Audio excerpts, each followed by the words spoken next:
Olá, seja bem-vindo a mais uma aula do curso Montagem e Manutenção de Computadores. Nessa aula, iremos conhecer os principais erros que acontecem ao montar um computador e saber como podemos evitá-los. Um dos principais erros ao montar um computador é adquirir componentes errados. O requisito básico para montar um computador de maneira correta é saber exatamente quais os componentes que serão utilizados e se eles são compatíveis entre si. Por exemplo, as placas mais novas possuem slots de vídeo PCI Express, então placas gráficas AGP não são compatíveis. O mesmo acontece com as memórias DDR3, que não são compatíveis com as placas-mãe DDR2. Repare na imagem que os encaixes são totalmente diferentes. Por isso, ao comprar um novo equipamento, sempre pesquise a sua compatibilidade com os demais componentes do computador. Outro erro que ocorre na hora de montar um computador é não dar atenção necessária aos coolers do processador, placa-mãe e placa de vídeo. Muitas pessoas deixam estes dispositivos sujos. Isso é um erro que devemos evitar. Ao ignorar esses componentes, ao instalá-los incorretamente, você pode contribuir para o superaquecimento e travamento da máquina. Em casos mais graves, o componente pode vir até queimar. Antes de instalar esses componentes, certifique-se que eles estejam limpos e corretamente fixados. Atente-se também com a direção das ventoinhas, especialmente em gabinetes pequenos, e evite que os fios fiquem emaranhados. A disposição das peças precisa favorecer a circulação interna do ar no gabinete. Alguns gabinetes possuem suportes a um número considerável de coolers, mas não adianta nada ir enchendo o computador deles. Cada gabinete segue um modelo de circulação de ar, que deve ser respeitado. Ao colocar um cooler no lugar errado, você pode piorar ainda mais a circulação de ar e esquentar o que você deveria esfriar. A maioria dos gabinetes são feitos para que o ar possa fluir da frente para os lados, para o fundo e para cima. Portanto, coolers sugando o ar frio pelas laterais e frente, e outros puxando o ar quente de dentro para a parte de fora e superior do gabinete. Em geral, isso é suficiente para manter o computador refrigerado. Muitas pessoas e até alguns profissionais não se preocupam com a eletricidade estática do corpo ao realizar a montagem e manutenção de um computador. É muito importante fazermos o uso de equipamentos que nos ajudarão a eliminar a eletricidade estática do nosso corpo, como, por exemplo, o uso de uma pulseira antiestática ou uma luva. Ou, caso você não tenha nenhum desses equipamentos, devemos sempre lembrar de colocar a nossa mão sob uma superfície metálica a cada 15 minutos. Antes de adquirir uma placa-mãe, certifique-se que ela é compatível com o gabinete que você escolheu. O motivo é bem simples. Modelos diferentes simplesmente não encaixam, o que fará com que você perca uma das peças. O ideal é que esses dois itens sejam comprados em conjunto, para que não fiquem dúvidas em relação ao tamanho e o encaixe da peça no chassi. A tentativa forçada de fixação entre modelos incompatíveis irá causar a invalidação de sua placa-mãe. Por isso, não é nem um pouco recomendado efetuar gambiarras, como furar e cortar pedaços da placa-mãe para que ela se encaixe no gabinete. Além disso, utilize sempre chaves de boa procedência.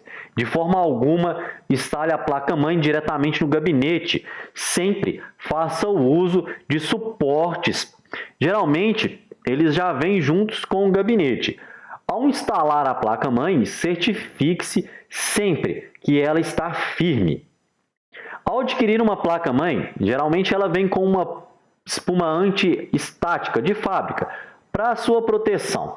Nunca instale a placa-mãe com essa espuma. Em muitos casos, encontramos computadores com essa espuma instalada entre o gabinete e a placa-mãe. Isso pode provocar um superaquecimento e, eventualmente, conduzir cargas elétricas.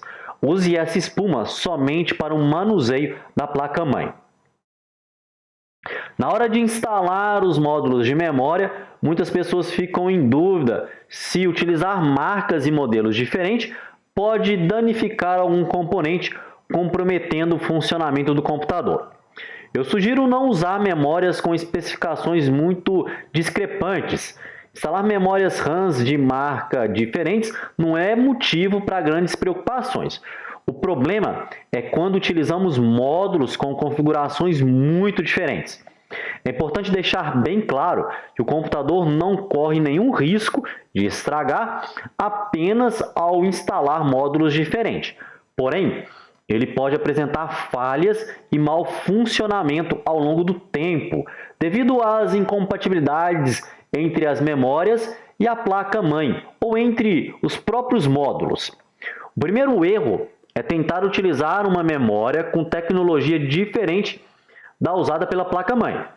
Mesmo que a pessoa consiga encaixar a memória RAM no slot, ela não se comunicará com os outros componentes do computador, tornando-se inútil.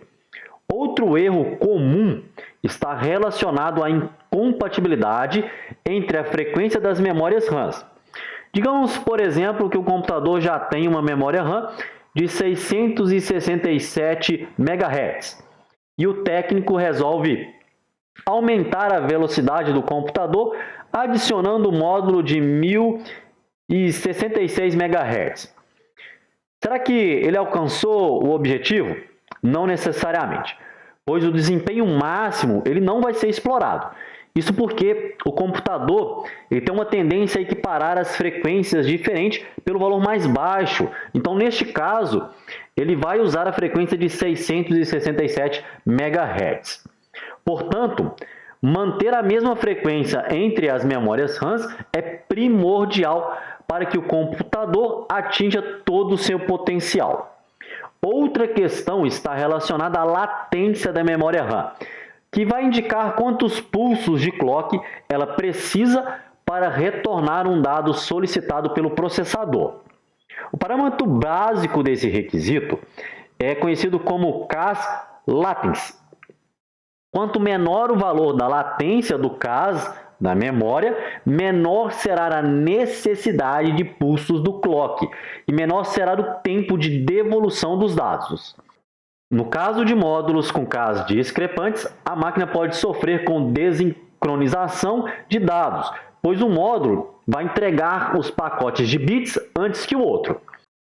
Antes de comprar pentes de memória RAM, procure informar-se sobre essas especificações do manual da placa-mãe e dos módulos já instalados. Dessa forma, você vai evitar que o seu investimento seja consumido em um tempo menor, além de usufruir do máximo de desempenho que o computador tem a oferecer. Como já vimos na aula sobre os componentes do computador, a fonte é a peça responsável por fornecer energia a todos os componentes do computador. Sendo assim, ela precisa ter potência para isso. O ideal é que a fonte tenha poder superior às necessidades do usuário para dar conta de futuros upgrades que venham a ocorrer. Devemos optar sempre por marcas conhecidas e verificar se a potência indicada na embalagem do produto corresponde real. Temos que ter em mente que a potência a ser escolhida vai depender do tipo de uso do computador. Quanto mais componentes que consumam muita energia, maior deve ser a potência da fonte. Por exemplo, um computador destinado somente para acesso à internet e pequenas coisas. Uma fonte de 400 volts já é suficiente. Já para um perfil de jogos, uma fonte de alta qualidade torna-se indispensável, visto que CPUs multicore e placas de vídeo top de linha vão consumir muita energia. É bom falar também que as fontes de energia geralmente não devem ser abertas, apenas em casos especiais onde deveremos realizar uma limpeza nela. Acredito que um dos passos que mais exigem atenção durante a montagem de um computador é o encaixe do processador na placa-mãe. Já comentamos sobre a ação da eletricidade estática, o qual pode danificar muitos microtransistores com uma simples descarga de energia. Além disso, nós devemos tomar cuidado com a fixação do processador propriamente dito, pois os pinos conectores são frágeis, podendo danificar o encaixe caso a tentativa seja forçada. Por isso, é importante verificar se o soquete do processador é o mesmo da placa-mãe. Aí na imagem, podemos observar a quantidade de pinos conectores que um processador possui. Outro cuidado que nós devemos ter ao instalar o processador é não aplicarmos pasta térmica. Ela fica entre o dissipador de calor do cooler e o processador e vai trabalhar para que o processador seja refrigerado de maneira mais eficiente. É importante ficarmos atentos ao comprar a pasta térmica, pois, diferente de que muitos pensam, elas são sim diferentes. Nós temos modelos mais simples que vão usar como base o silicone, modelos à base de metal e modelos premium, que geralmente são muito mais caros. É importante falar que, independente do modelo e qualidade da pasta térmica, é necessário sim realizar a sua troca. O tempo vai variar conforme a base utilizada. Pastas térmicas com base de silicone, a sua troca deve ser em média a cada 3 anos. Com base metálica, a cada 5 anos. E modelos prêmios a cada 8, podendo chegar até 10 anos. Lembrando que são prazos médios, e isso pode variar conforme o uso e as condições do computador. Além disso, se o dissipador for retirado por qualquer motivo, a pasta térmica deve obrigatoriamente ser substituída. Muitas pessoas pensam que quanto mais pasta térmica passar no processador, melhor será. Erro grave que cometem. A função da pasta térmica é cobrir as imperfeições entre as superfícies do processador e da base do cooler, já que essas bases elas não são perfeitamente planas. Exatamente por isso, a condutividade térmica é tão importante, fazendo uma ponte entre ambos. Ou seja, exagerar na pasta térmica, como se estivesse passando requeijão no pão, não vai ajudar em nada. Pior, pode danificar outros componentes. Colocar a pasta térmica em excesso pode acabar vazando ao colocarmos o cooler e, dependendo da quantidade que colocamos, pode até se espalhar na placa-mãe e prejudicar outros componentes. O inverso também não é nada bom. Usar menos pasta térmica do que o necessário não cobrirá todas as imperfeições.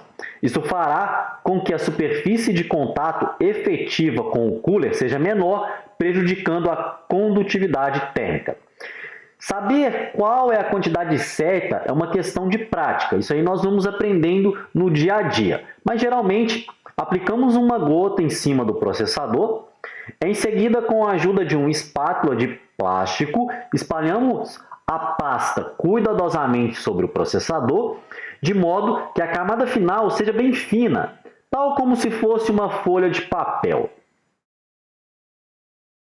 O HD deve ser encaixado de maneira firme no gabinete, preferencialmente parafusado. O seu manuseio também deve ser efetuado com cuidado, visto que uma queda normalmente pode vir a danificá-lo por completo. Além disso, é necessário ter cuidado caso você for configurar os discos através dos jumpers, pois pinos no lugar errado vão fazer com que eles não sejam reconhecidos corretamente. Os cabos de energia e de transferência de dados também devem estar organizados, evitando que se tornem um emaranhado de fios. O driver de CD e DVD também devem ser presos de forma eficiente, para evitar que ele saia da posição ao inserirmos ou retirarmos CDs ou DVDs. Cada componente da placa-mãe ela possui conexões específicas, o que impede que cabos sejam conectados de maneira errada. Se por acaso você precisar forçar um cabo para que ele seja encaixado, é muito provável que essa não é a entrada correta. Sempre que você for instalar os componentes do computador, faça a leitura do manual da placa-mãe. Isso vai te ajudar a identificar as principais conexões existentes no computador. Além de sabermos aonde devemos conectar cada cabo, já falamos sobre os perigos que podem acontecer caso deixamos os cabos de forma desorganizada. Acredite ou não, é muito comum abrir computadores e encontrar um emaranhado de fios enrolados entre si, passando por cima do cooler do processador, por exemplo. Isso demonstra uma falta de cuidado da parte de quem montou o computador, podendo causar problemas sérios de superaquecimento, em alguns casos até curto-circuito. Organize os cabos de forma que o ar consiga fluir facilmente. Não deixe os cabos sobre o cooler do processador. Alguns gabinetes possuem locais específicos para a passagem ou fixação dos cabos. Caso você não tenha um gabinete com esses lugares específicos, você pode fazer uso de uma abraçadeira, mas tome cuidado para não prender os cabos com muita força. E é isso aí, nós vamos ficando por aqui. Eu espero que você tenha gostado e utilize essas dicas na hora da montagem e manutenção de um computador. Um forte abraço e até a nossa próxima aula!